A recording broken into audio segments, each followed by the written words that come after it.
What's the dumbest thing you believed as a kid? Children have unlimited imagination. Unfortunately, some adults see that as an opportunity to provide completely false information. Yeah, boy.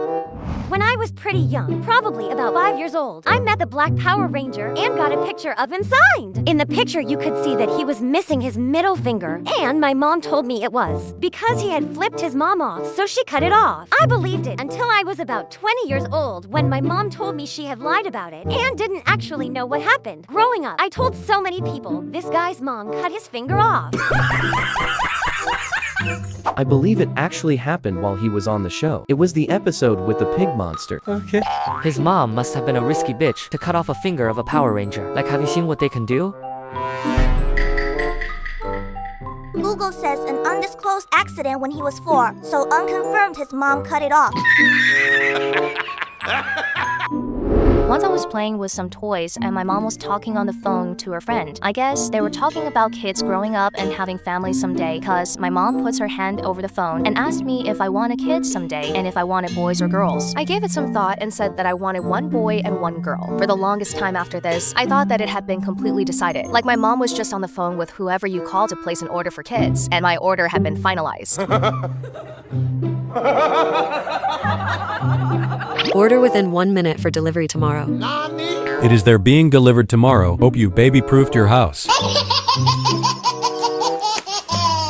When I was a kid, my mom explained to me that we all had belly buttons because that's how our moms fed us before we were born. So I thought when you got pregnant, your belly button opened up and you just put whatever you wanted to down there. Like I thought women were just shoving chicken legs in their belly buttons. Plot twist, I'm a postpartum nurse now. Oh! Ha ha ha, I thought babies came out of feet. Because feet are down there. My mom told me I would internally bleed to death if I played with my belly button. I cried myself to sleep far too many nights as a kid, thinking I was going to die because I accidentally poked it. That actors, TV characters would have to come back into a studio for each rerun of a show or movie. I would always be so amazed that people would have the time to go into a room with a camera multiple times a day just so I could watch them do the same thing over and over again.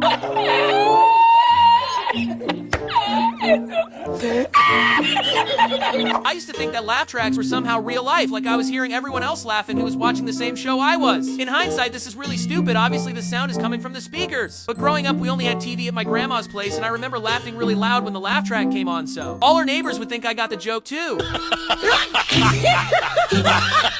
I thought that it was a live show and the laughs came from the audience.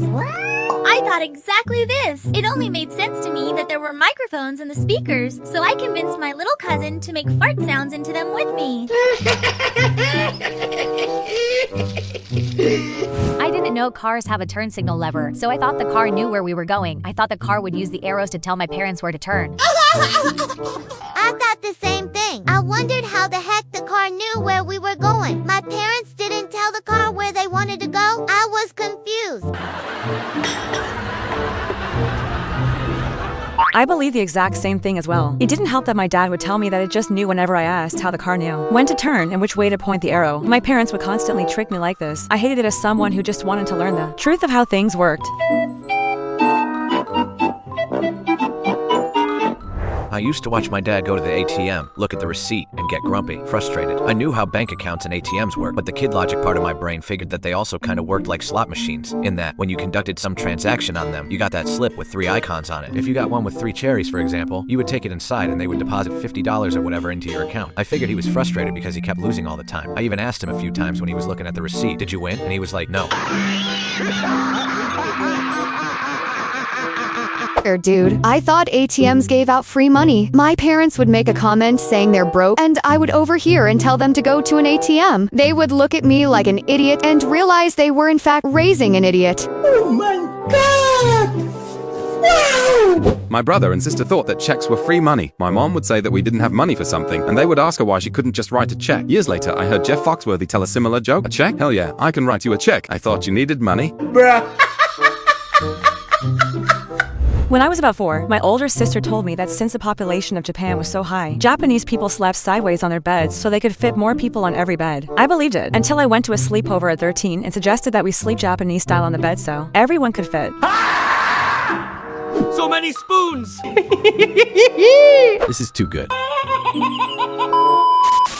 Now it's your turn. What's the dumbest thing you believed as a kid? Tell us in the comments and be honest how old you were when you finally discovered the truth. Post. Blue-collar workers will never understand how it feels to get cold from the AC in the office because you forgot a jacket. Today, we are examining the unbearable hardships of office workers, freezing air conditioning, missing mouse cursors, and phones losing battery during TikTok. Please prepare some tissues before continuing.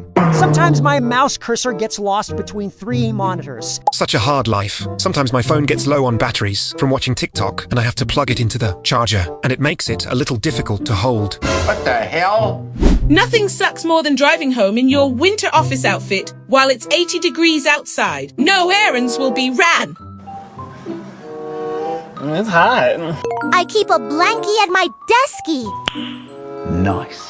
Fully remote worker. They will never understand having to go all the way to the couch to clock in. Yeah, boy. Blue-collar workers would never understand the absolute pain of trying to reconnect your computer to the printer.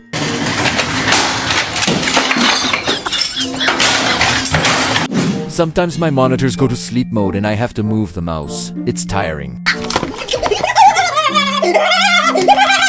Thank you for all you endure in the office. I know how cold feels, buddy, don't worry. Yes, but that's cold from the weather, not the AC!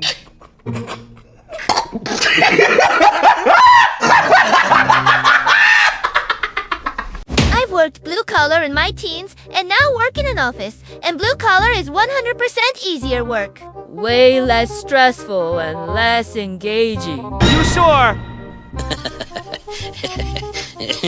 They'll never understand the pain of being done before 10:30 and having nothing to do all day. Trying to diet and they have nice office snacks. It's terrible. Had a paper cut, so I took 3 days off to recover. Unemployed here! The thing employed people will never understand is having to occasionally get out of bed so you don't get bed sores, stiff muscles, or blood clots. It's like, once I finally start to get cozy in a spot on my mattress that hasn't completely sunken in, it's time to get up and stretch. Blue-collar workers will never understand losing your mouse cursor between your 2 monitors. This is my burden to bear.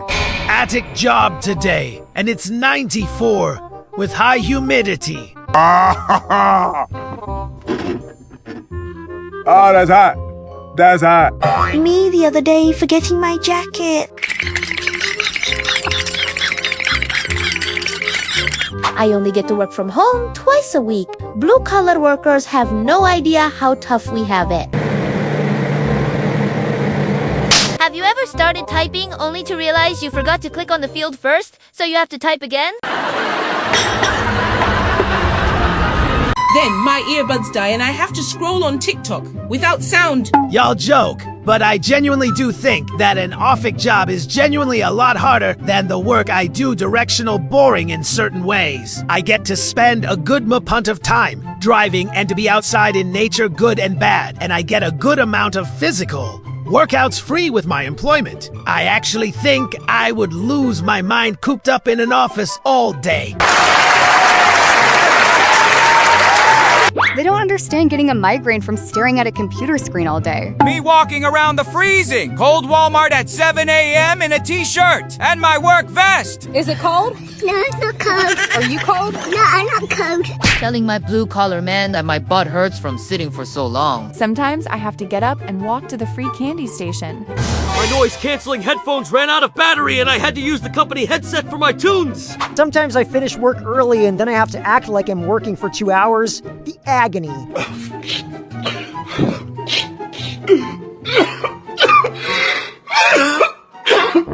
All jokes aside, I'm tired of slaving away my physical body, man. I want some kind of office job that isn't sales, but I have no experience in anything like that. $1.70. An hour don't make the heat so bad. Oh my God!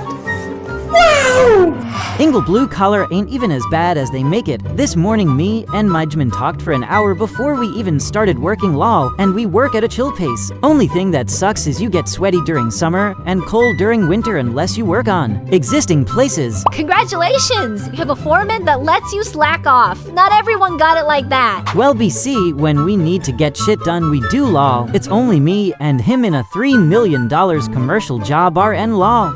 In the end, office jobs have freezing air conditioning, blue-collar jobs have heat and physical labor, and remote workers must survive the exhausting journey from bed to couch. Which type of work do you think comes with the most frustrating struggles? Share your experience in the comments.